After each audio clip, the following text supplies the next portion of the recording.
En el nombre del Padre, y del Hijo, y del Espíritu Santo. Amén.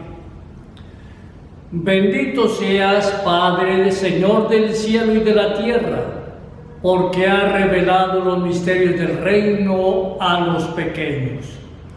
Agradezcámosle al Señor. Todos los días nos envía su Santo Espíritu, a quien ya hemos recibido por el bautismo, pero de una manera particular cuando oramos, cuando escudriñamos la Sagrada Escritura, recibimos esa presencia amorosa del Espíritu Santo, quien nos explica las Escrituras y nos sigue enseñando todo lo que hizo y enseñó el Señor Jesucristo. Proclamación de la buena noticia de nuestro Señor Jesucristo según San Lucas. En aquel tiempo decía Jesús a la gente: cuando ven subir una nube por el poniente, ustedes dicen enseguida, va a caer un aguacero, y así sucede. Cuando sopla el sur dicen, va a hacer bochorno, y sucede. Hipócritas, saben interpretar el aspecto de la tierra y del cielo, pues ¿cómo no saben interpretar el tiempo presente? ¿Cómo no saben juzgar usted mismo lo que es justo? Por ello, mientras vas con tu adversario el magistrado, haz lo posible en el camino para llegar a un acuerdo con él. No sea que te lleve a la fuerza ante el juez, y el juez te entregue al guardián, y el guardián te meta en la cárcel. Te digo que no saldrás de allí hasta que no pagues la última monedilla. Palabra del Señor. Es un texto tomado del Evangelio de San Lucas en el capítulo 12, versículos 54 a 59. Los signos que se manifiestan en torno a Jesús son suficientes para hacernos comprender que la hora de la salvación ha llegado. Es la hora anunciada por los profetas y en la que debemos hacer realmente el esfuerzo de convertirnos, de cambiar nuestras actitudes de vida. Mañana ya es demasiado tarde.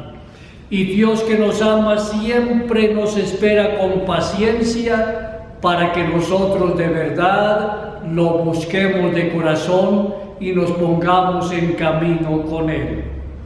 Es el tiempo de Jesús y ningún compromiso puede ser más importante, porque es el tiempo de la salvación. Y todos los días son propicios para nuestra salvación. Por eso es necesario no dejar pasar en vano ningún día, sino siempre estar atentos para caminar en la presencia del Señor.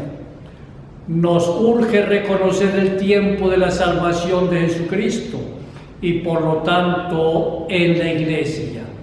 Nuestra fe es en el Señor Jesús, pero Él nos dejó la Iglesia y de ella nosotros hacemos parte desde nuestro bautismo.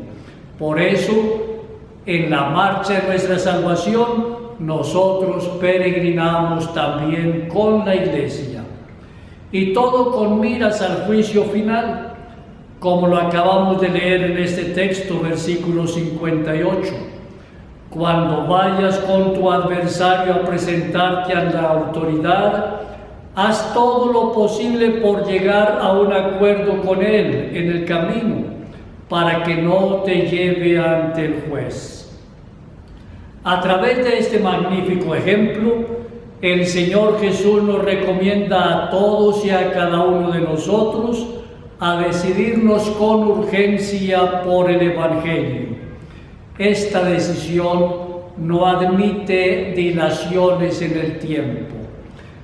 Si somos hijos de Dios, si creemos en Jesucristo, su enviado Dios con nosotros, entonces, ¿para qué dejar pasar el tiempo? Es mejor decirle: Señor, definitivamente te acepto totalmente en mi vida y me pongo, Señor, siempre a tu servicio. San Mateo en el Evangelio aplica esta sentencia invitándonos a la reconciliación entre hermanos, a la vivencia de la caridad fraterna, el único modo de presentarnos con seguridad ante el juicio de Dios es haciendo las paces con quien tenemos alguna dificultad. Y qué bueno entonces inculcar que absolutamente todos somos hermanos y hermanas, hijos del mismo Padre Dios. Por eso vale la pena estar atentos de verdad para amarnos intensamente unos a otros. Aquí San Lucas la aplica a nuestra propia conversión. Conversión que es una tarea de todos los días. Todos los días tenemos algo que cambiar en nuestra vida. Todos los días tenemos que renunciar a alguno de nuestros caprichos o apegos. En fin, todos los días son una nueva oportunidad para crecer en nuestra fe y en nuestro compromiso de vida cristiana. Nuestra marcha hacia el juicio de Dios se compara con una cita ante las autoridades. No perdamos el momento que Dios mismo nos ofrece para alcanzar una verdadera reconciliación con nuestros hermanos antes de ser juzgados por nuestra fe en Jesucristo. El Concilio Vaticano II ha dicho claramente que es deber permanente de la Iglesia el escrutar los signos de los tiempos y de interpretarlos a la luz del Evangelio, así que de un modo adaptado a cada generación pueda responder a los perennes interrogantes de la vida presente y futura y su relación con todo el mundo. Por eso hoy el Señor nos recuerda: ustedes son expertos en mirar los signos de la naturaleza. Cuando ven subir una nube por el poniente, dicen enseguida va a caer aguacero, y así sucede. Cuando sopla el sur, dicen va a ser bochorno, y realmente sucede. Y el Vaticano II, por eso, como sabemos leer los signos de la naturaleza, también nos invita a leer los signos de los tiempos, o sea, a ver desde los ojos de la fe, iluminados por el Santo Evangelio, los acontecimientos que vamos viendo y experimentando cada día. Podemos considerar como signos de los tiempos algunos valores evangélicos que estimulan el desarrollo histórico, la emancipación de las clases trabajadoras, el reconocimiento del puesto de la mujer en las distintas actividades, la progresiva socialización de varios aspectos de la vida humana, tanto económicos como políticos, científicos, espirituales. De una manera bien particular, en el momento presente, podemos leer como un signo de los tiempos la pandemia que nos ha llevado al confinamiento y está causando cambios y desastres en la vida del mundo.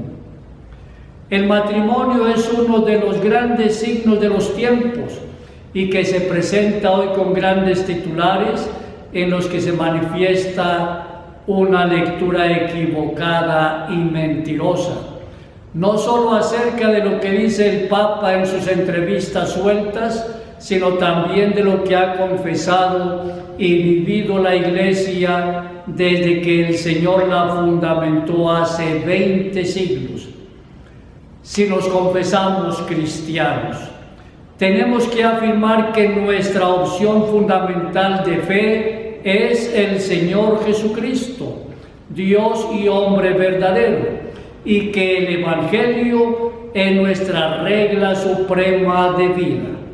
Por eso todos nuestros proyectos de vida como cristianos deben estar siempre iluminados por la palabra de Dios.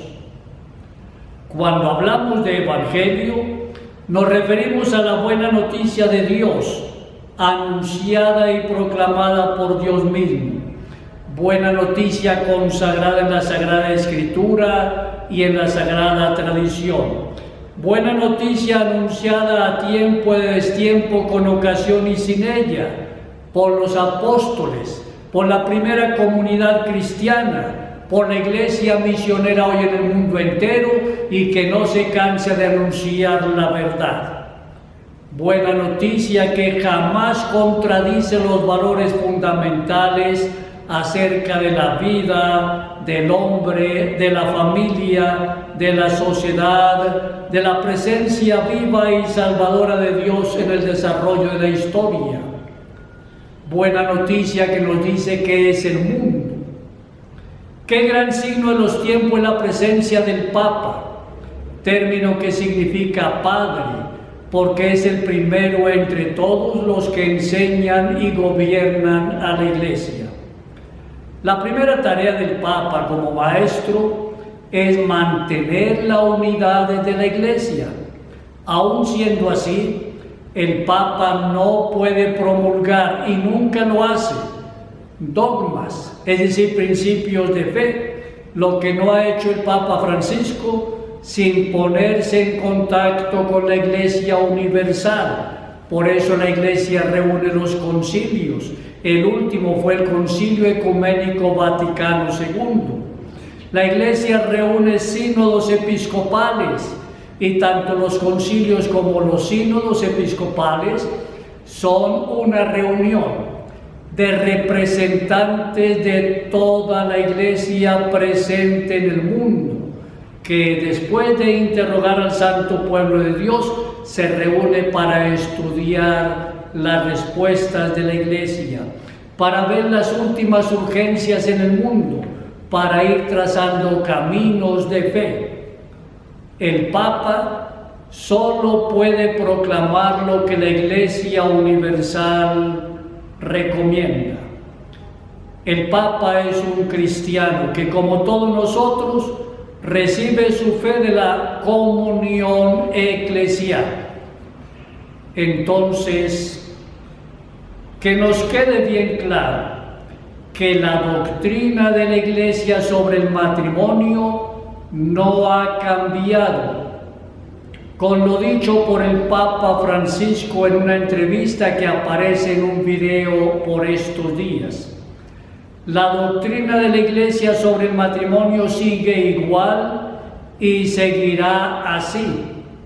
Igualmente, que quede claro que las uniones civiles no son ni se pueden equiparar nunca al matrimonio, y menos al matrimonio sacramental. Por eso la invitación de hermano en la fe: abramos muy bien los ojos y los oídos para no creer de primera mano tantos titulares falsos y equivocados que nos llegan a través de todos los medios de comunicación y de la Internet. Qué importante conocer la Sagrada Escritura, el magisterio de la Iglesia, el catecismo, las enseñanzas del Papa en el momento. Así no caemos en las trampas que todos los días el enemigo nos quiere poner. Agradezcámosle al Señor y pongámonos en sus manos.